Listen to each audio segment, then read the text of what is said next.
bonjour les amis.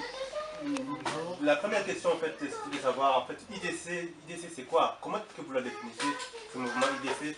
Parce que là, sur internet, on en a vu un peu dans tous les sens, les écrits à gauche à droite, vous qualifiant d'un mouvement raciste, radical. On ne sait pas pourquoi, mais est-ce que vous définissez comment? Et qu'est-ce que vous avez à dire par rapport à ça? Déjà, commencer par ça, je pense que la pilule, elle est parfois amère. Mais cela ne dit pas que la thérapie doit être arrêtée. La thérapie doit continuer parce que même si la pilule est amère, nous cherchons la guérison. Il est évident que la personne qui reçoit la thérapie en question peut dire que c'est amer, c'est insupportable. Je pense que ce sont ces personnes-là qui nous qualifient des radicales ou d'extrémistes ou d'extrêmes par rapport à nos propos. Mais il s'est fait que l'UDC pour nous est une arme anticoloniale. Une arme anticoloniale et c'est aussi une arme anti-néocoloniale. Lorsque nous combattons la colonisation, nous combattons le néocolonialisme ainsi que toutes ses ramifications et dans toutes ses formes. L'UDC c'est aussi aujourd'hui un circuit d'énergie capable de propulser l'Afrique, notre mère patrie, l'Afrique qui autrefois a été, si j'ose dire, humiliée, si j'ose dire, même je dirais systématiquement détruit sur tout le plan. Et sur tout le point, l'UDC est une énergie, est un circuit d'énergie capable de propulser la mère patrie africaine dans ses réelles dimensions, mais aussi l'homme et la femme noire d'Afrique. Donc, nous ne sommes ni un mouvement raciste, ni un mouvement extrémiste, mais nous sommes un mouvement aujourd'hui qui combat la domination dans toutes ses formes, d'où qu'elle vienne. Et qu'elle soit maquillée, je ne sais pas, avec des rouges en lèvres fabriqués par L'Oréal ou par qui, je ne sais qui, l'UDC combat la domination dans toutes ses formes. Alors, comment se fait-il on vous colle cette étiquette du raciste, radical et tout ça? Vous pouvez la définir comment? Il y a un adage français qui dit qu'il veut noyer son chien, l'accuse des rages. À plus d'une fois, lorsqu'ils ont voulu détruire ou voler la vie de la plupart des leaders qui ont porté, ou des porte-paroles, si j'ose dire, qui ont porté la voix et les aspirations profondes de notre peuple, c'est ainsi qu'ils s'y sont pris. Malcolm X en a fait le frais, Winnie Mandela en a fait le frais, Sékou Touré en a fait le frais.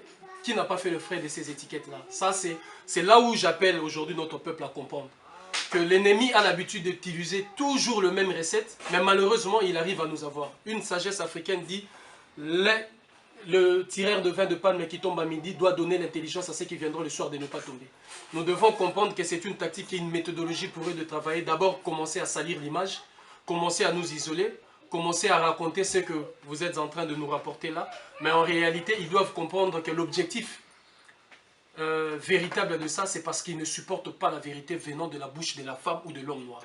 C'est que l'homme noir ou la femme noire n'a pas suffisamment d'importance vis-à-vis d'eux ou à leurs égards, qu'ils doivent à chaque fois que nous entreprenons une démarche qui aujourd'hui est une revendication connue de tous et de toutes, ils veulent passer par la caricature ou ils veulent passer par la diabolisation. Mais ces méthodes-là, on doit les dénoncer. Ce sont des méthodes qui n'ont plus d'énergie face à l'UDC.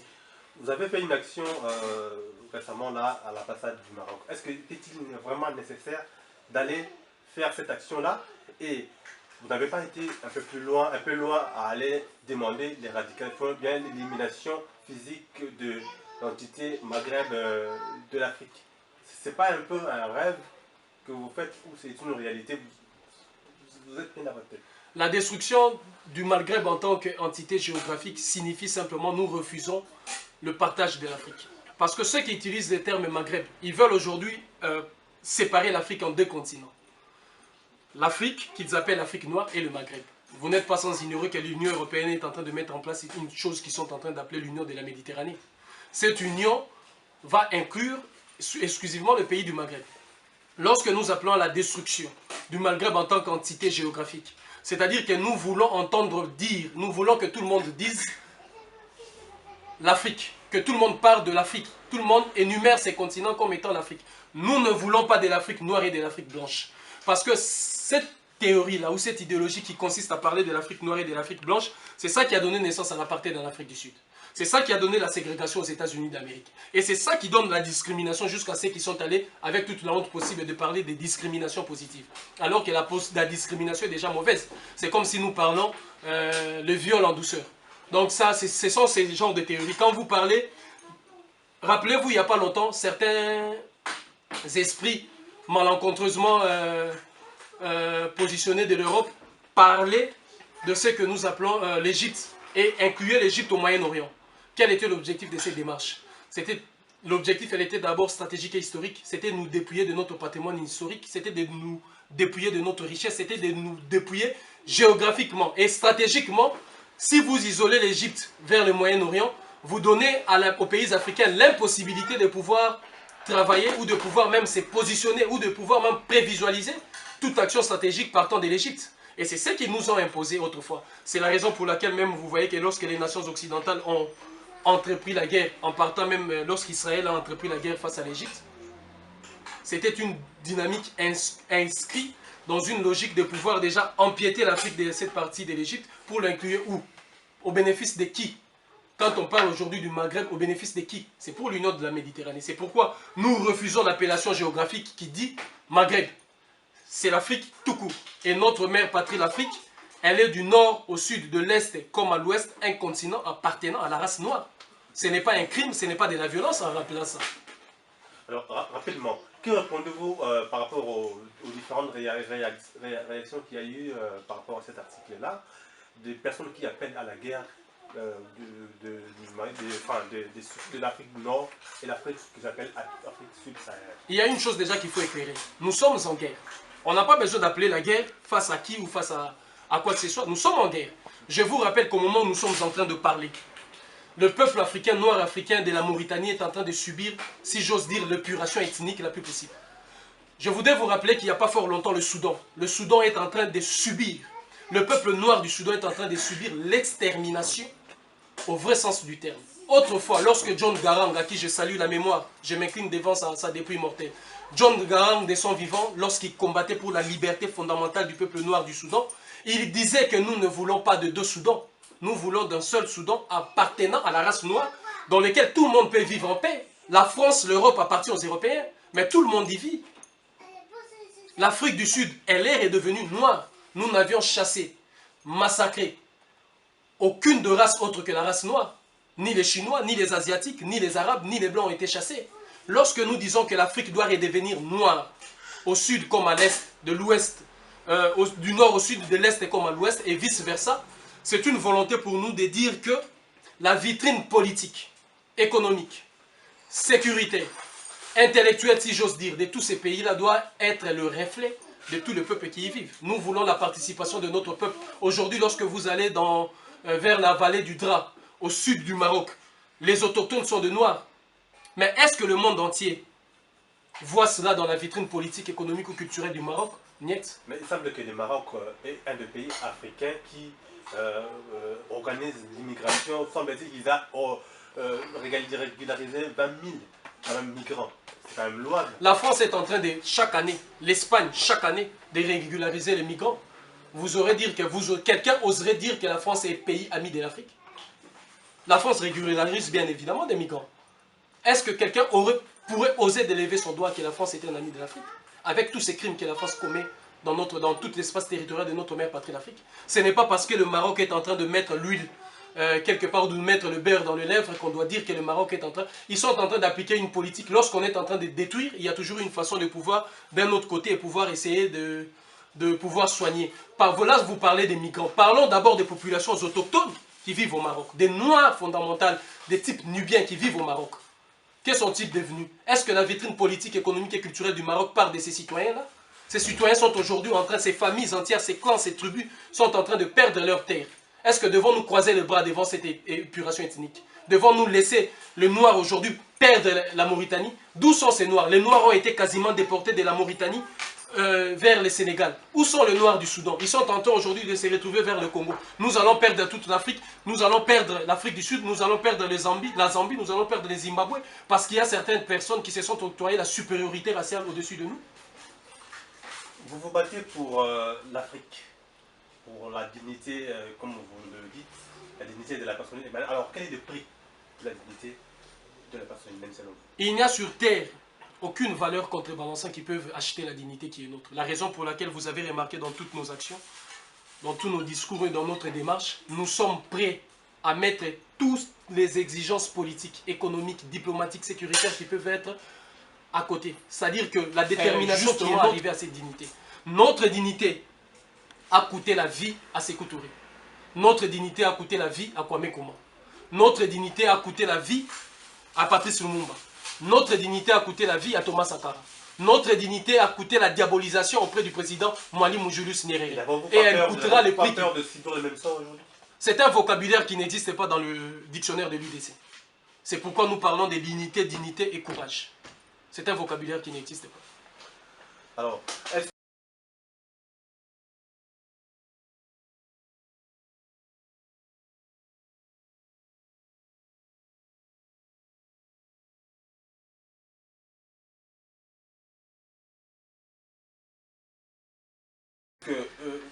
que vous battez effectivement pour le peuple africain? Est-ce que le peuple africain vous ont mandaté d'être leur porte-parole ou de vous battre pour eux ici en France? La légitimité de nos actions, vous pouvez le voir par rapport lorsque nous sommes en train de mener nos actions, le peuple répond présent. Ce qui démontre que le peuple est en train d'adhérer massivement dans la dynamique qui est nôtre. Lorsque le camarade, le bienheureux frère regretté Toussaint Louverture, s'était levé pour conduire notre peuple vers la liberté, beaucoup disaient qu'il était minoritaire. Nous n'avions jamais livré une bataille avec la majorité en millions. Vous savez que lorsque le président Jomo Kenyatta a accompli la révolution de Mau Mau au Kenya, c'était qu'avec les Kikuyu. Nous avions élargi ça après, mais lorsque nous avions acquis l'indépendance, c'est tout le monde qui était derrière. Le mouvement de l'indépendance à Bako, au Congo, c'était un mouvement peut-être restreint. Mais lorsque nous avions acquis l'indépendance, c'est Patrice Lumumba, lorsqu'il parlait, les gens disaient que vous parlez pour vous-même. Mais notre peuple avait manifesté son soutien, son adhésion dans le discours de Patrice Lumumba parce qu'il se reconnaissait dans ça. Et l'UDC est le porte-parole du peuple africain, du nord au sud, de l'est à l'ouest, et de tout notre peuple déporté vers les Antilles, vers les Amériques. Et les aspirations profondes de notre peuple, comme nous ne pouvons pas tous être devant de la scène pour porter ces revendications et efforts, l'UDC est aujourd'hui en train de porter la voix de notre peuple. Et vous verrez tout au long de notre acheminement, vous verrez tout au long de notre parcours comment est-ce que notre peuple répond présent d'une manière ou d'une autre dans cette lutte que nous menons pour la libération véritable et effective de notre chère et mère patrie d'Afrique, mais aussi de notre peuple. Êtes-vous indigné de voir la non-mobilisation de certains médias à connotation africaine par rapport à votre combat? La question qu'il faut se poser d'abord, est-ce que ce sont des médias? C'est la question qu'il faut se poser d'abord. Est-ce que ce sont des médias? Parce que quand on est un média, on doit savoir faire son travail. On est derrière l'information. Lorsque l'information vous parvient, vous devez savoir informer le peuple pour dissiper tous les nuages des crises qui assombrissent la vérité du message que nous avions porté et que nous voulons apporter au peuple. Mais est-ce qu'ils sont des médias? C'est la raison qu'il faut se poser d'abord. Est-ce qu'ils sont des médias? Mais ça ne nous étonne pas parce que la plupart, nous savons comment est-ce qu'ils ont été fabriqués et nous savons aussi qu'ils sont en train de financer ces genres de structures. Nous sommes parfois, ça nous fait parfois mal simplement de voir que les gens n'ont pas assez de rigueur, assez de discipline ou assez si j'ose dire, d'esprit professionnel pour essayer de faire bien leur travail et essayer d'informer notre peuple par rapport à ce qui se passe. Mais ce n'est pas nouveau pour nous. Vous-même, vous n'êtes pas financé par une structure qui vous suit derrière, comme on a pu le lire un peu à gauche à droite, comme qu'il y aurait du bois caché qui vous propulse un peu, vous donner cette flamme qu'on voit un peu partout. C'est la vérité. La vérité. Vous savez que dans ce monde, il est difficile aujourd'hui, non seulement d'entendre la vérité, mais aussi de dire la vérité. Ce qui fait la force de l'UDC, c'est parce que l'UDC s'est inscrit dans une dynamique de la vérité. Tout ce que nous sommes en train de dire, c'est la vérité. Qui aujourd'hui peut nous dire le contraire lorsque l'on dit que les populations de type nubien qui sont sur l'espace territorial du nord de l'Afrique, leur présence est antérieure à tous les données historiques connues jusque-là? Il n'y a pas de contradiction. C'est-à-dire que c'est une vérité, mais la vérité, je le sais, c'est toujours difficile à entendre. L'UDC n'est ni financé X ou Y par tel ou Y mouvement. C'est le peuple africain qui finance l'UDC. Le maigre cotisation de notre peuple d'ici et là qui permet à l'UDC, si j'ose dire sur le plan financier, de pouvoir fonctionner un peu. Et puis évidemment, j'ose dire que, comme je vous disais tout à l'heure, c'est toujours ça la tactique. C'est toujours ça la tactique. Il faut faire croire que l'UDC est allié à certains groupuscules, à certains mouvements radicaux. Ça, ce sont des questions qu'il faudrait ne pas laisser notre peuple l'intégrer en soi. Donc nous sommes un mouvement panafricain. Nous avions dit haut et fort que notre idéologie, c'est le nationalisme africain. Le nationalisme africain est compris comme étant une idéologie qui est claire. C'est permettre la richesse, à ce que la richesse africaine revienne aux Africains. c'est de refuser et s'écarter de toute logique de la domination, d'où qu'elle soit, d'où qu'elle vienne et quelle que soit sa forme. Alors, certains disent aussi qu'on aurait peut-être mieux fait de vous attaquer aux dirigeants africains que de venir vous en prendre un peu aux institutions françaises qui, voilà, la France qui est réputée quand même terre des droits de l'homme où tout le monde vient se réfugier. Nous avions dit que l'UDC est une arme anticoloniale et anti-néocoloniale. Nous combattons les dirigeants africains lorsque cela s'est traduit en néocolonialisme et nous combattons les dirigeants, que ce soit de l'Occident ou de l'Orient, quand il s'agit de la colonisation. Et il n'y a pas d'amalgame là-dessus. Lorsque nous sommes allés à l'ambassade de l'Afrique du Sud, ils n'ont pas levé le doigt, le petit doigt. Lorsque nous sommes allés à l'ambassade du Dahomey du Bénin, ils n'ont pas levé le petit doigt. Lorsque nous sommes allés affronter Joseph Kabila, ils n'ont pas levé le petit doigt. Lorsque nous sommes allés affronter Alassane Dramane Ouattara, ils n'ont pas levé le petit doigt. C'est-à-dire que ça, ils sont en train de chercher un moyen pour noyer son chien. Et nous appelons aujourd'hui le peuple du monde à comprendre que la démarche qui est nôtre, c'est une démarche de liberté. C'est une démarche qui aurait permis à tout le peuple de vivre dans la dignité la plus absolue. Aussi longtemps que la souveraineté serait un droit reconnu par tous et garanti par toutes les institutions internationales existantes, nous refusons catégoriquement que ces droits nous soient privés. Nous refusons que le peuple africain ou le peuple du monde soit privé de ces droits. Et nous combattons l'oppression, nous combattons la domination dans toutes ses formes. Et c'est ça la démarche de l'UDC, c'est ça qui dérange. Alors si moi je vois qu'il ne me retrouve pas dans votre mouvement, qu'est-ce que vous aurez envie de me dire? Si vous êtes une personne éprise de paix et de justice, une personne qui veut voir le monde fonctionner dans le respect et la considération de l'identité de tout un chacun, vous êtes dans l'UDC. Nous vous appelons dans ce sens de l'unité parce qu'il y a autant de mouvements, autant de partis, autant de groupes qui aujourd'hui aspirent à la dignité humaine et au respect et à la considération de l'identité de tout un chacun, qui doit être le socle qui doit régir les relations internationales dans les jours à venir. Alors quel serait votre dernier mot? Notre dernier mot, c'est que nous appelons d'abord le peuple africain à la retenue. Nous appelons notre peuple à la retenue de ne pas s'abaisser au niveau des insultes, des commentaires inappropriés dans des réseaux sociaux. Nous devons démontrer au monde entier que nous avons la maturité politique nécessaire pour faire face à toute situation. Nous appelons notre peuple de ne pas perdre de vue l'objectif qui est nôtre. Notre objectif est clair et défini et connu par tous. C'est la libération effective, totale et définitive de notre chère et mère patrie l'Afrique, la libération de notre peuple. Nous appelons notre peuple à ne pas céder à la provocation. Quant à ceux qui sont en train de nous menacer, quant à ceux qui sont en train de nous insulter, quant à ceux qui ont construit les mythes de la supériorité, nous vous disons que notre détermination est sans équivoque.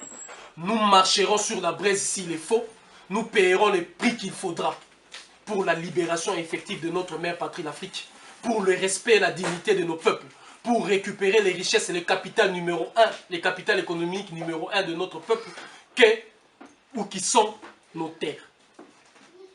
Unité, dignité, courage. Merci beaucoup.